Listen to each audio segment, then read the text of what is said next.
Assalamualaikum warahmatullahi wabarakatuh. Saya Melati Indah Pertiwi dari kelas pengembangan sistem informasi R02. Di sini saya akan menjawab pertanyaan soal UAS. Yang pertama adalah sebutkan satu nama software dan proses pembuatannya. Nama softwarenya adalah software sistem informasi akademik proses pembelajaran. Proses pembuatannya yaitu melalui 5 tahapan. Yang pertama, tahap rekrutmen. Pada kegiatan tahap ini adalah melakukan interaksi dengan user. Permasalahan yang mungkin muncul pada tahapan ini yaitu yang pertama,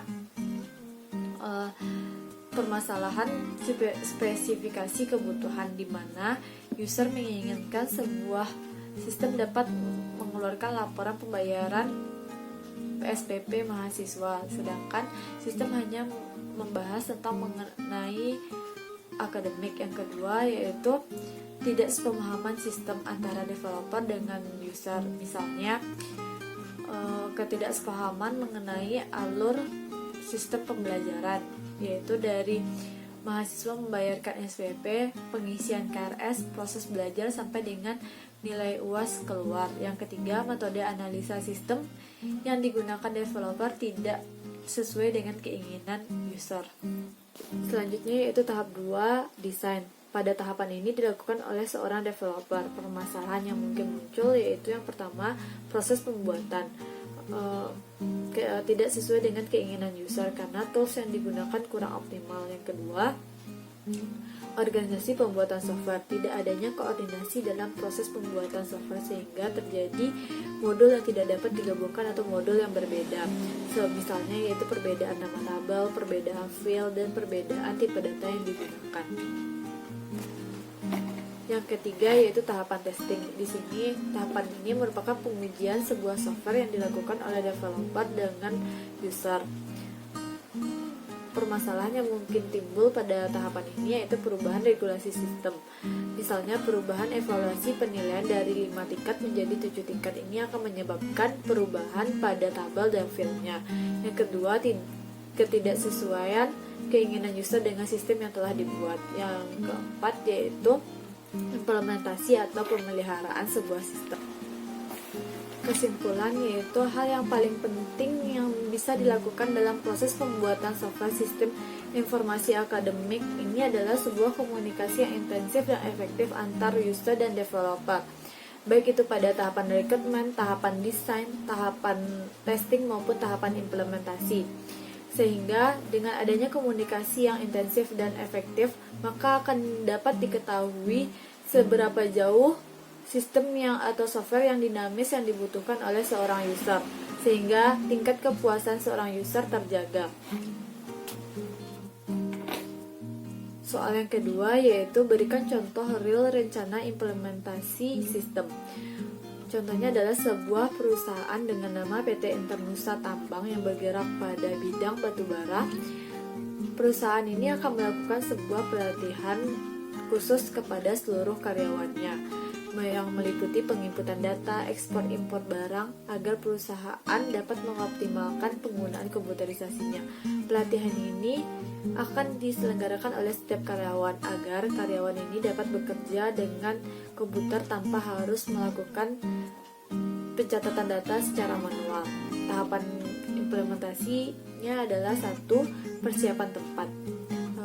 Tata ruang yang disediakan pada pelatihan ini yaitu jarak antar komputer dengan komputer yang lainnya tidak terlalu dekat dan disertai dengan kursi sehingga peserta dan pembicara merasa nyaman. Yang kedua adalah fasilitas.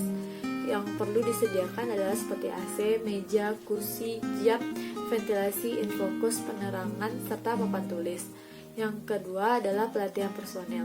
Pelatihan personel ini untuk meningkatkan keterampilan dan kemampuan personel serta mempermudah karyawan dalam penerimaan sistem baru. Kelompok-kelompok orang yang akan menerima pelatihan ini, yang pertama adalah personel teknisi, yaitu orang yang mengoperasikan dan memelihara sistem. Yang kedua adalah pegawai, orang yang berinteraksi langsung dengan perangkat lunak. Yang ketiga adalah manajer umum, yaitu orang yang akan membutuhkan data barang yang akan dikirim. Yang keempat adalah orang luar, yaitu orang yang akan menanamkan investasinya pada perusahaan. Yang ketiga adalah program pelatihan. Pada sistem ini dipilih program pelatihan yang disediakan oleh vendor karena perusahaan ini membeli sebuah sistem di perusahaan informatika, sehingga pembicara dari pelatihan ini adalah orang yang membuat sistem ini sendiri. Teknik dan alat bantu pelatihan. Yang pertama adalah teleconference. Sistem ini tidak menggunakan teleconference karena semua peserta datang ke tempat yang telah disediakan. Yang kedua adalah perangkat lunak pelatihan interaktif. Yang ketiga yaitu pelatihan dengan instruktur. Sistem ini menggunakan pelatihan instruktur dari vendor karena ini adalah fasilitas yang disediakan oleh vendor sehingga tidak memerlukan suatu biaya yang sangat mahal. Yang keempat yaitu pelatihan magang. Sistem ini tidak menggunakan pelatihan magang karena pelatihannya telah distrukturi oleh instrukturnya sendiri. Yang kelima yaitu manual prosedur, diperlukan sebagai bahan apabila sewaktu-waktu user lupa dengan proses pengoperasiannya. Yang terakhir adalah buku teks, diperlukan untuk berjaga-jaga sehingga jika ada pelatihan lagi untuk karyawan baru tidak perlu memanggil instruktur lagi, cukup dengan karyawan yang lama saja.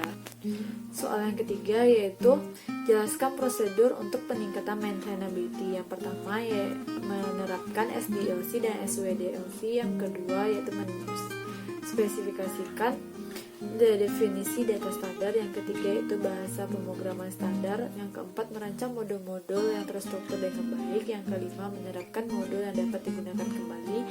Yang keenam yaitu mempersiapkan dokumentasi yang jelas, terbaru, dan komprehensif. Yang terakhir adalah menginstal perangkat lunak dokumentasi dan soal-soal tes di dalam Central Repository System Cache atau CMS. Soal yang keempat yaitu jelaskan perbedaan antara real-time processing dengan online processing. Yaitu pertama pada tahap pengertiannya. Pada real-time processing yaitu mekanisme pengontrolan perekaman data, pemrosesan data yang sangat cepat sehingga output yang dihasilkan dapat diterima dalam waktu yang relatif sama. Pada online processing pengertiannya yaitu sistem yang akan langsung memproses data pada saat itu juga sehingga akan memungkinkan terjadinya antrian untuk menghasilkan output. Satuan pada real time processing yaitu 1/100 bahkan 1/1000 detik, sedangkan online processing satuannya detik bahkan beberapa menit. Contoh pada real-time processing yaitu peralatan medis dan pengolahan data hasil aktivitas Gunung Merapi, sedangkan pada online processing yaitu transaksi online di depan teller bank dan reservasi kereta api. Yang terakhir adalah pada pengolahan datanya. Pada real-time processing, pengolahan datanya hanya dapat mengolah data secara langsung, sedangkan pada online, pengolahan data dapat dilakukan secara langsung maupun tidak langsung. Soal yang kelima yaitu jelaskan penggunaan software Capability Maturity Method atau CMM. CMM menggunakan 5 tahapan. Yang pertama, level 1 inisial. Proyek pengembangan sistem mengikuti proses yang tidak konsisten. Biasanya tim pengembang melakukan metode dan tools mereka sendiri-sendiri. Proses tidak dapat diprediksi dan proses tidak dapat diulang. Biasanya proyek ini mengalami krisis dan melebihi anggaran yang telah direncanakan sampai dengan proses proyek tidak tepat waktu. Dokumentasi dibuat tidak konsisten dari satu proyek ke proyek berikutnya sehingga muncul permasalahan dalam implementasi sistem. Yang kedua adalah level 2 repeatable, yaitu fokus proyek ini adalah manajemen proyek.